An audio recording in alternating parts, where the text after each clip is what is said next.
कौम का नौजवान तेरा नजरिया कब बदलेगा? मेरी कौम के नौजवानों तुम अपनी फिक्र को कब बदलोगे? मेरी कौम के नौजवानों बताओ तुम अपने नजरिए को कब बदलोगे?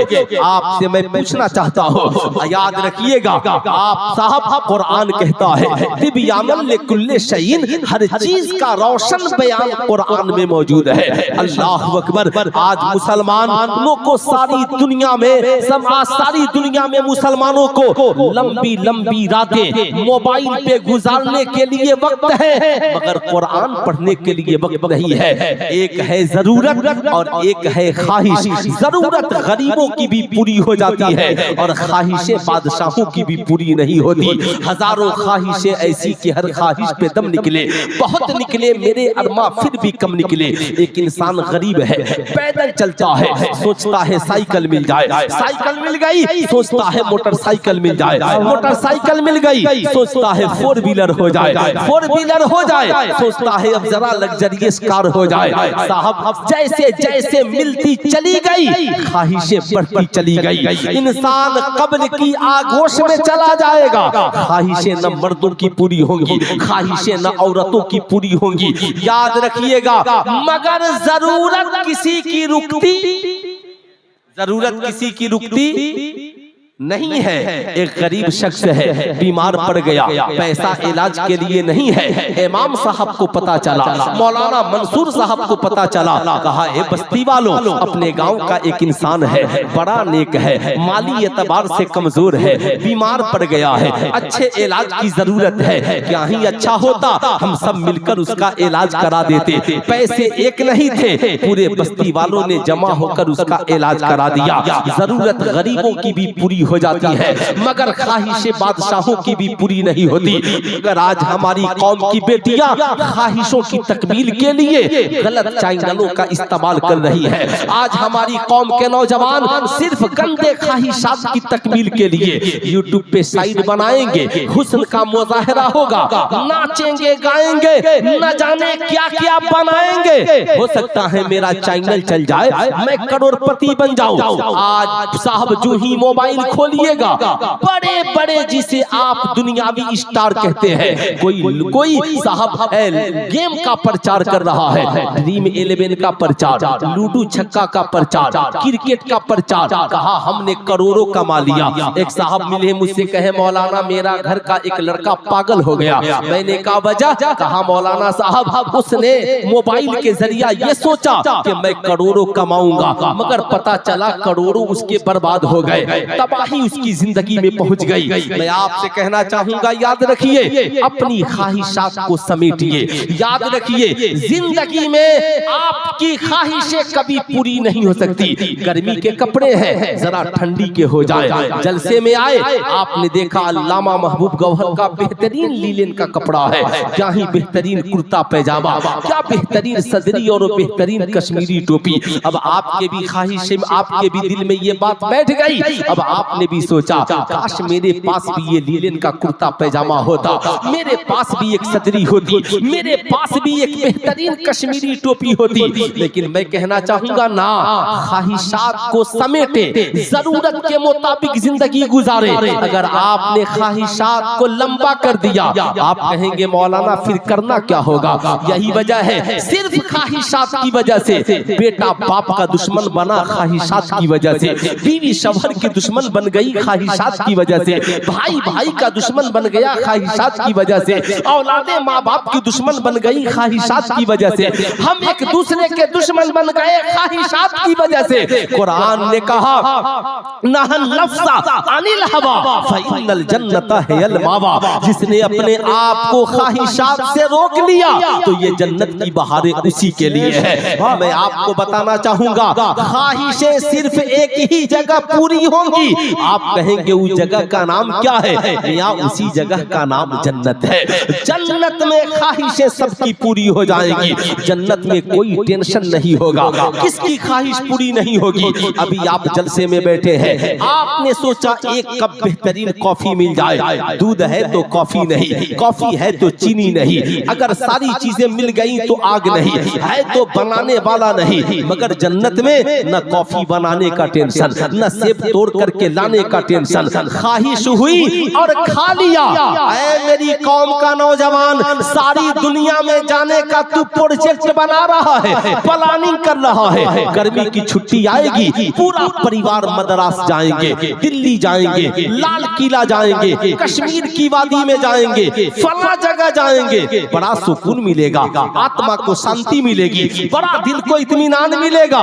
कभी अपनी शरीके हयात से आहिस्ता से पूछा है, ओ मेरी शरीके हयात, ताजमहल को देखकर बड़ा सुकून मिला, हम घूम कर आए, बड़ा सुकून मिला, बीवी भी साथ हो, बच्चे भी साथ हो, माँ बाप भी साथ हो, परिवार साथ हो, घूमने में बड़ा मजा आता है। सारे लोग बैठे हो, एक दस्तरखान हो, खाने में बड़ा मजा आता है। मगर जरा तस्वीर करो कि मैदाने महशर कायम हो, बीवी जहन्नम में जा रही हो, शौहर जन्नत में जा रहा हो, बाप जहन्नम में जा रहा हो, माँ जन्नत में जा रही हो, बहन जहन्नम में जा रही हो, भाई जन्नत में जा रहा हो। बताओ जरा नक्शा सोचो, एक दोस्त जहन्नम में जा रहा हो, दूसरा दोस्त जन्नत में जा रहा हो। बताओ ईमानदारी से अच्छा लगेगा? अरे हाथ उठाकर बोले, आप लोगों को अच्छा लगेगा? कितने लोगों को अच्छा नहीं लगेगा? जरा हाथ उठाइए तो। आप सबको अच्छा नहीं लगेगा? आप ईमानदारी से बताइए। ताजमहल जाने का प्लान आपने बनाया, साहब लाल किला जाने का प्लान आपने बनाया, सारी दुनिया में जाने का प्लान आपने बनाया। कभी आपने अपने घर के लोगों को जन्नत में ले जाने का प्लान बनाया? कभी जन्नत में जाने का प्रोजेक्ट तैयार किया? कभी आपने अपने घर वालों से कहा, माँ कितना अच्छा होता तू भी जन्नत में होती, मैं भी जन्नत में होता? आपने कभी अपनी बीवी से कहा, ए मेरी शरीके हयात, कितना अच्छा होता तू भी जन्नत में होती, मैं भी जन्नत में होता? कभी आपने अपने दोस्त से कहा, ए मेरे दोस्त, तू चाहता है हर लम्हा मैं तेरे साथ रहूं, बता कितना अच्छा होता कि हम दुनिया में भी साथ रहते और जन्नत में भी तेरे साथ रहते। साहब आप कहेंगे, मौलाना फिर जन्नत में जाने के लिए करना क्या होगा? कुरान कहता है जन्नत में जाने की एक ही राह है, आमिना के लाल के दामन को मजबूती से थाम लो, जन्नतुल फिरदौस तेरा ठिकाना हो जाएगा। नबी से इश्क करो, नबी से प्यार करो, जब बात नबी की आए तो किसी की न सुनो, नबी की पैरवी करो, नबी करीम सल्लल्लाहु अलैहि वसल्लम की सीरत को अपनाओ। साहब फिर देखो जिंदगी के मजे ही कुछ और है। लेकिन आज हमारी कौम के नौजवानों की पोजीशन आप ईमानदारी से बताइए, जिसे 2 रोटी की जरूरत है, अगर 3 रोटी खा ले तो तबीयत बिगड़ेगी नहीं बिगड़ेगी? अरे बोले जरा जोर से, तबीयत बिगड़ेगी ना? कितनी रोटियां खाने से? 3 रोटियां खाने से। जाहिर सी बात है, अगर एक कपड़े की जरूरत है 2-4 कपड़े पहन ले, तबीयत बिगड़ जाएगी। सुल्तान रजा पूछना चाहता है, हर शय को जरूरत के मुताबिक इस्तेमाल करे। बाबू खैरियत हो गया? तकरीर खत्म हो गई? अच्छा, माशाअल्लाह माशाअल्लाह, है ना? ऑपरेटर लोग हैं, अच्छा है भाई, कम से कम ये तो चेक कर रहा है। हम लोग भी ऑपरेटर ही हैं, है ना साहब? अगर पता चले कि इस इंसान का ईमान अकीदा दुरुस्त है कि नहीं है, तो बरेली के रजा का थर्मामीटर लगाकर चेक करते हैं कि हुस्सामुल हरमैन के बारे में इसका क्या ख्याल है, हुस्सामुल हरमैन के बारे में इसका क्या ख्याल है, ताकि पता चल जाए। 2 रंगी छोड़ दे, एक रंग हो जा, सरासर मोम या फिर संग हो जा। साथ में कहना चाहूंगा, आप ईमानदारी से बताएं, अगर 2 रोटी की जरूरत है, 3 हो जाए तो सेहत के लिए नुकसान दे। साहब 2 बूटी की जरूरत है, 4 बूटी हो जाए सेहत के लिए नुकसान दे। 2 गिलास पानी की जरूरत है, 4 गिलास पानी पी लो, सेहत के लिए नुकसान दे। अबे पगला, जब इतना जानता है तो मोबाइल की जरूरत जितनी है उतना इस्तेमाल क्यों नहीं करता है? मोबाइल की जरूरत कितनी पड़ गई? हमारी कौम की बेटी नकाब भी पहनी है, पीठ पे बेहतरीन बस्ता भी है, बैग भी है, हाथ में मल्टीमीडिया मोबाइल सेट है। मुझे ताज्जुब होता है, जब मैं इदारे शरिया में दारुल इफ्ता में पढ़ता था, मोबाइल की पाबंदी थी। आज कौन सी जरूरत पड़ गई? हर नौजवान के हाथ में मोबाइल, पढ़ने वाले के हाथ में मोबाइल, बेटी के हाथ में मोबाइल, बेटे के हाथ में मोबाइल, व्हाट्सएप की जरूरत कब पड़ती है? क्या कभी आपने इसके बारे में कभी सोचा? फेसबुक की जरूरत कब पड़ती है? कभी आपने इसके बारे में सोचा? साहब ताज्जुब की बात है, मैट्रिक के नौजवान को व्हाट्सएप की जरूरत क्यों है? मैट्रिक में पढ़ने वाले नौजवान को फेसबुक की जरूरत क्यों है? आखिर मैं आपसे पूछना चाहता हूं, इन नौजवानों को मल्टीमीडिया मोबाइल सेट की जरूरत क्यों है? आप कहेंगे मौलाना ऑनलाइन क्लास, सुल्तान रजा कहना चाहेगा ऑनलाइन क्लास। याद रखना, जिंदगी में लॉकडाउन खत्म, ऑनलाइन क्लास को बैक कीजिए, इसे बंद कीजिए। क्लास के लिए घर में एक रूम बना दीजिए, एक कंप्यूटर या लैपटॉप लगा दीजिए। कहा मेरा बेटा ऑनलाइन क्लास यही होगा, ऑनलाइन क्लासेस यही होंगे। ये मोबाइल सरगोशी का जरिया है, ये मोबाइल तन्हाई का जरिया है, ये मोबाइल चुपके से किसी को पैगाम भेजने का जरिया है। बाप को पता नहीं है इस मोबाइल के जरिया बेटा किसे मैसेज भेज रहा है, शौहर को पता नहीं है इस मोबाइल के जरिया बीवी कैसे किसे मैसेज भेज रही है, इस साहब बाप को पता नहीं है इस मोबाइल के जरिया बेटी किसे मैसेज भेज रही है। याद रखिएगा, मैं ये नहीं कहता हर इंसान गलत है, मगर कुरान कहे, मगर याद रखिएगा मैं जो बताने जा रहा हूँ, अल्लाह के नबी फरमाते हैं ज़न्नुल मोमिनीन खैरा, मोमिन के बारे में अच्छा गुमान करो। मेरा गुमान आपके बारे में बेहतर है, मगर झारखंड की उस लड़की के बारे में क्या कहेंगे? नमाज भी पढ़ती थी, कुरान भी पढ़ती थी, मोबाइल भी नहीं था, घर में एक ही मल्टीमीडिया सेट मोबाइल था, मगर उसके जरिया जिससे कनेक्शन हुआ धर्म बदल गया, साहब जाति बदल गई, साहब ईमानो अकीदा बेच दिया, साहब उसने अपनी जिंदगी को तबाह बर्बाद कर लिया। साहब ये एक मोबाइल ही तो है। मैं आपसे पूछना चाहता हूँ, ऐ मेरी कौम का नौजवान, जरा सीने पे हाथ रखकर सोच, जहाँ पे गैर खड़े हैं आज वहाँ आपकी तादाद कितनी है? आप सिर्फ आज जाइए और अपनी बस्ती में मुहासबा कीजिए कि आपकी बस्ती में कितने बच्चे आईपीएस अफसर हैं, आपकी बस्ती में कितने बच्चे अच्छे डॉक्टर हैं, आपकी बस्ती में कितने बच्चे अच्छे आलिम और अच्छे हाफिज हैं। मैं सिर्फ उधर की बात नहीं करता, तो आपको पता चलेगा यार, अच्छा मोबाइल तो है, अच्छा खाना तो है, अच्छा मकान तो है, अच्छा लिबास तो है, मगर डॉक्टर है मगर अच्छा नहीं है, इंजीनियर है मगर बावकार नहीं है। साहब हमारे पास मशीनरी नहीं है। आप ईमानदारी से बताएं, ईमानदारी से बताओ मेरी कौम के नौजवानों, बताओ बिहार पुलिस में हमारी तादाद कितनी है? उत्तर प्रदेश पुलिस में हमारी तादाद कितनी है? आर्मी में हम कितने हैं? एसएसबी में हम कितने हैं? हर रोज बिहार सरकार बहाली निकाल रही है, सेंट्रल गवर्नमेंट बहाली निकाल रही है। आपके रिजल्ट की पोजीशन क्या है? आज हर घर में मोबाइल है। मैं अपनी कौम के आने वाले नौजवानों से पूछना चाहता हूँ, कल 1 तारीख है और 1 तारीख से इंटर का इम्तिहान है। इंटर के इम्तिहान में कामयाबी हासिल करने के लिए बताओ नौजवानों ने कितने ग्रुप बनाए हैं? आपके मोहल्ले में नौजवानों ने कितने ग्रुप बनाए कि ये ग्रुप सिर्फ इम्तिहान की तैयारी के लिए है कोई गांव में नौजवान जिसने नौजवानों को इस बात की तबलीग की हो कि हम सब मिलकर एक ग्रुप बनाते हैं ताकि वहां पर कम से कम हम इंटर के मुश्किल सवालात को हल कर सके? आप कहेंगे मौलाना ताज्जुब की बात है, आपने सिर्फ ऑनलाइन ही को समझा। जब से हमने सिर्फ ऑनलाइन को तरजीह दी, ऑनलाइन इल्म तो मिल सकता है मगर ऑनलाइन तरबियत नहीं मिल सकती है। तरबियत के लिए ऑफलाइन होना पड़ेगा। पहले उस्ताद इल्म भी देता था और तरबियत भी सिखाता था। ताज्जुब की बात है, नौजवानों के पास गेम खेलने के लिए ग्रुप है मगर तालीम हासिल करने के लिए ग्रुप नहीं है।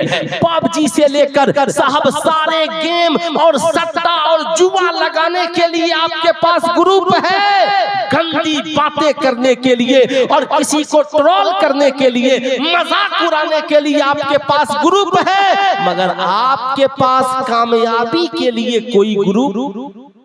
अल्लाह, आप बताएं ईमानदारी से, कोई ग्रुप आपके पास है? आपके पास कोई ऐसी तहजीब है? आपके पास कोई ऐसा मामला है? मेरी गुजारिश है अपनी कौम के सरपरस्तों से, नौजवानों से, बच्चों बूढ़ों से, हम सब किसके गुलाम हैं? नबी के गुलाम हैं। सरकार का साथी आसमान से जमीन पर कौन बनकर आया? कुरान कहता है क़द जाअकुम मिनल्लाहि नूरुम व किताबुम मुबीन। तहकीक के आ गया, तुम्हारी जानिब अल्लाह की तरफ से नूर और एक रोशन किताब, यानी नूर से मुराद मुस्तफा जाने रहमत है और किताब से मुराद कुरान है। अल्लाह ने नबी का साथी जिसे बनाया उसका नाम कुरान है, उसका नाम किताब है। ऐ नौजवान, जब तक किताब हमारा साथी था, कोई गौस बना, कोई ख्वाजा बना, कोई कुतुब बना, कोई अब्दाल बना, कोई अहमद रजा बना, कोई हाफिज मिल्लत बना, कोई मुजाहिद मिल्लत बना, कोई सदरुश शरिया बना, कोई ताजुश शरिया बना। किताब को साथी बनाइए। किसे साथी बनाना है? पूरा मजमा हाथ उठा करके बोलिए, किसे साथी बनाना है? किताब को। किसे साथी बनाना है?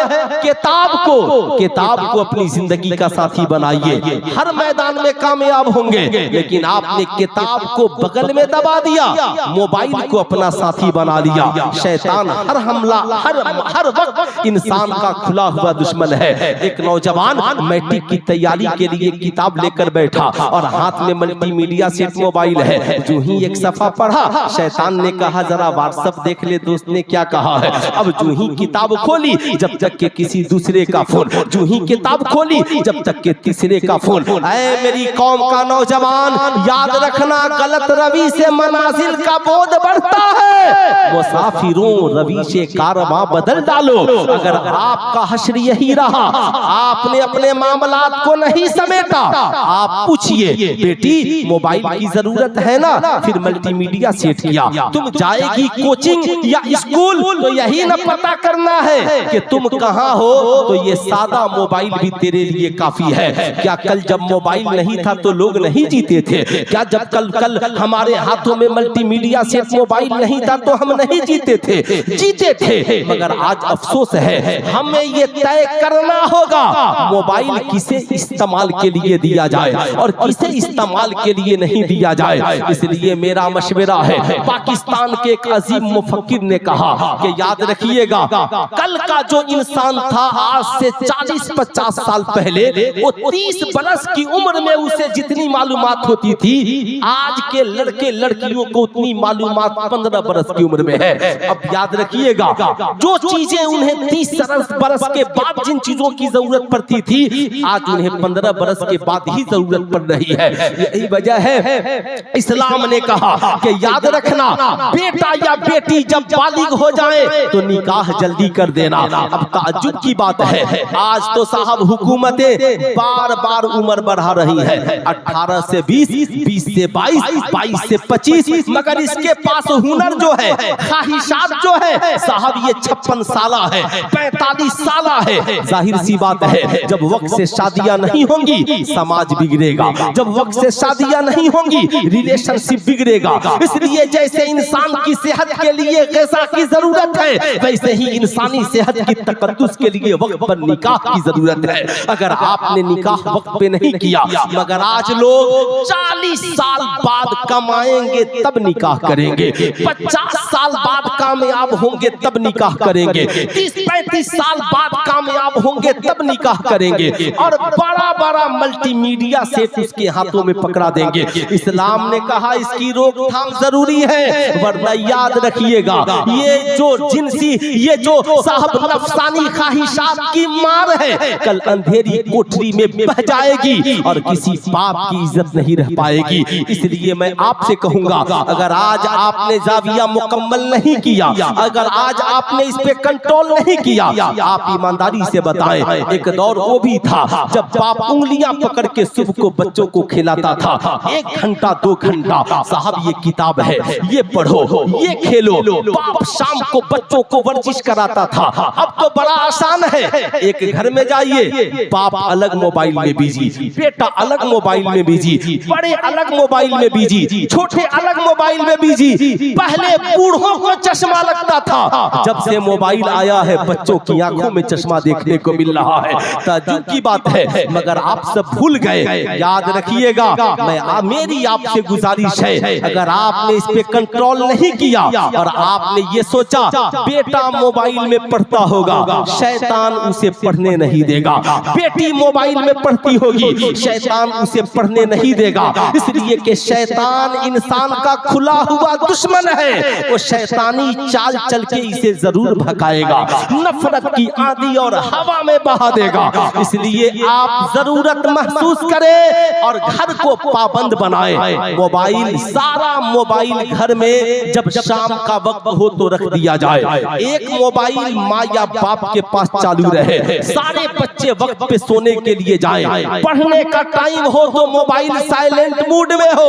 दोस्त का फोन आए, बोल देना, अपने बेटे से कह दीजिए, बोल देना कि मगरिब बाद जब मैं घर चला जाऊं तो मेरे बाप का नंबर है, ये फोन कर लेना। ये मेरी माँ का नंबर है, इस पे फोन कर लेना। ये मेरे बड़े भाई का नंबर है, उस पे फोन कर लेना। ठीक है साहब, कोई जरूरी नहीं है। आपसे मैं कहना चाहूंगा, अगर आपने ऐसा नहीं किया तो किसकी इज्जत कब लूट जाएगी इसका कोई ठिकाना नहीं है।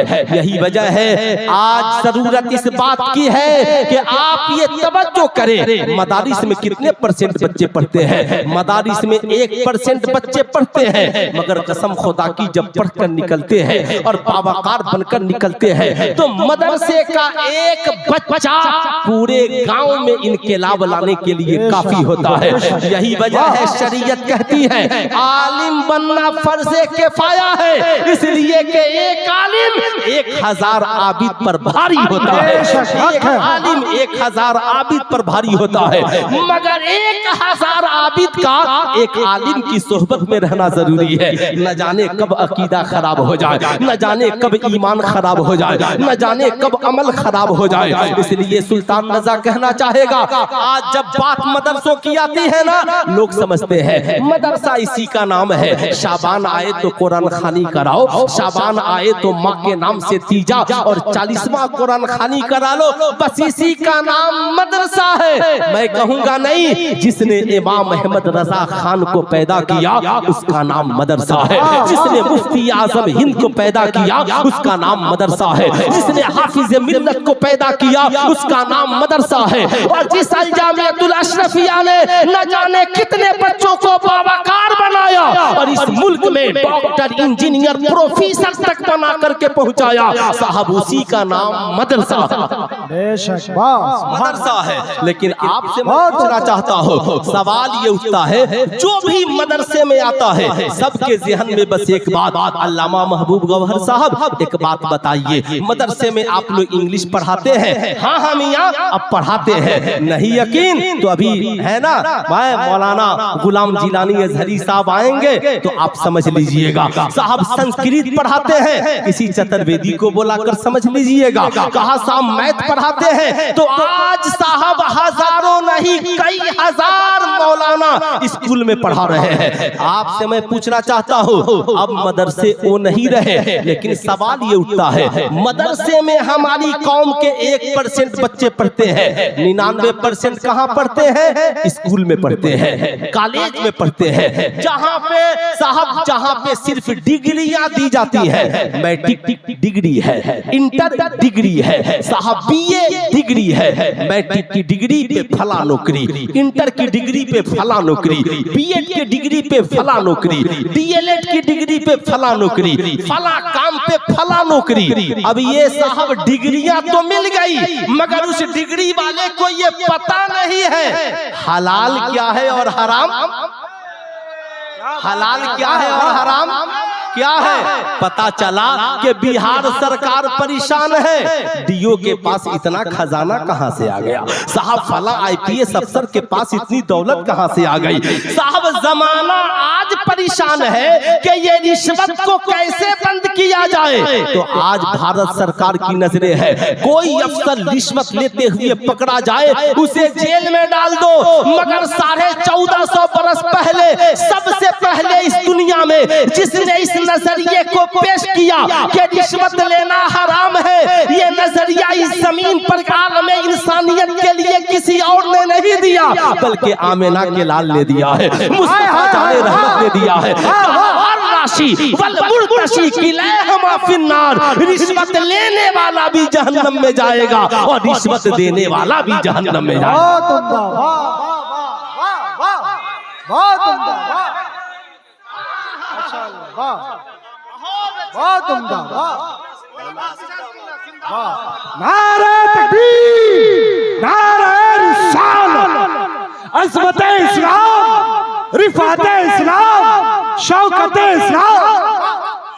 असल में आज अल्लामा महबूब गौहर साहब ने जो मिजाज दिया, बिल्कुल नया मिजाज है ना, और बिल्कुल नया मिजाज दिया। अब जरा और आगे बढ़िए। ये डिग्री वाले सिर्फ जहाँ जहाँ पहुँचे फसाद हुआ, खलफसाद हुआ। अभी आपने यूपीएससी और बीपीएससी के शिक्षक शिक्षिकाओं के काले करतूत को सुना है। साहब टीचर है, आप पढ़ाने के लिए गए हैं, आप आदर्श पुरुष हैं, इश्क लड़ाने के लिए स्कूल में नहीं गए हैं। जब पढ़ाने वाला इश्क लड़ाने वाला हो जाएगा तो पढ़ने वालों के लिए आदर्श पुरुष कैसे बनेगा? अगर आदर्श पुरुष इंडिया में किसी को देखना हो तो बरेली के अहमद रजा को देखिए। जिनके शागिर्दों को देखेंगे तो कभी मुस्तफा जाने रहमत की याद आएगी, कभी गौसे आजम की याद आएगी। आपसे मैं कहना चाहूंगा आखिर इसकी वजह क्या है? चूंकि ये सब डिग्री होल्डर है, इन्हें पता ही नहीं है पेशाब करने का तरीका क्या है। जहां चाहा खड़े होकर पेशाब कर लिया। इन्हें पता ही नहीं है पानी पीने का क्या तरीका है, जहां चाहा वैसे ही मामला जमा दिया। अब साहब इन्हें पता ही नहीं है क्या हलाल है और क्या हराम है। कभी माँ को मारा, कभी भाई को मारा, कभी भाई से बेईमानी, कभी माँ से बेईमानी। ऐसा काला करतूत जिस विभाग में गए उसी विभाग को लूट खसोट कर बर्बाद कर दिया। लेकिन आइए मैं आपसे कहना चाहूंगा, पूरी दुनिया को बर्बादी से बचने का नजरिया सबसे पहले जिस बादशाह ने दिया था उस बादशाह का नाम हजरत उमर इब्ने खत्ताब है ना, और उन्हें ये नजरिया मुस्तफा जाने रहमत ने दिया। आप ताज्जुब करेंगे तू समझ नहीं रहा है, सिर्फ जज्बात में बोल रहा। इधर आके बैठ, है ना, इसलिए अभी तो खड़े खड़े खाना पीना मना है। इधर आके बैठो, आज के बाद बैठ कर खाना, है ना। गौर से सुनिएगा, आज अगर कोई सिर्फ एक गांव का मुखिया हो जाए तो बेहतरीन स्कॉर्पियो होनी चाहिए, बेहतरीन एकदम लीलन का व्हाइट कुर्ता पैजामा होना चाहिए, बेहतरीन रायबन का चश्मा होना चाहिए। भले वो रिश्वत के पैसे की स्कॉर्पियो क्यों नहीं हो, घूस के पैसे की स्कॉर्पियो क्यों नहीं हो, रंगदारी के पैसे का राइबन का चश्मा क्यों नहीं हो, लेकिन चश्मा पहन कर इतरा रहा है। अब साहब वो फिर विधायक बन जाए तो शान मत पूछिए, अगर एमपी एमएलए बन जाए तो फिर मत पूछिए, अगर किसी मुल्क का प्रधानमंत्री बन जाए तो साहब जॉर्ज डब्ल्यू बुश से भी जाकर कभी पूछिएगा, डोनाल्ड ट्रंप से भी जाकर कभी पूछिएगा, कभी कभी इन बादशाहों से पूछिएगा। साहब इनके पास एक मुल्क की हुकूमत मिली ना तो जमीन पर अकड़ कर चलने लगे। अल्लाह ने कहा इन्नल्लाह ला युहिब्बुल मुतकब्बिरीन, बेशक अल्लाह तकब्बुर करने वालों को पसंद नहीं करता, नहीं करता। साहब थोड़ी सी ताकत मिली अपने आप को सुपर पावर समझने लगे। उन सुपर पावर को पता नहीं है नमरूद ने भी सोचा था इब्राहिम खलीलुल्लाह के सामने सुपर पावर बन जाऊंगा, आग लगा दी, कहा इसी आग में खलील तुझे भी जला दूंगा, तेरे मिशन को जला दूंगा, तेरे दीन को जला दूंगा, तुझे जला दूंगा। आग लगा दी और साहब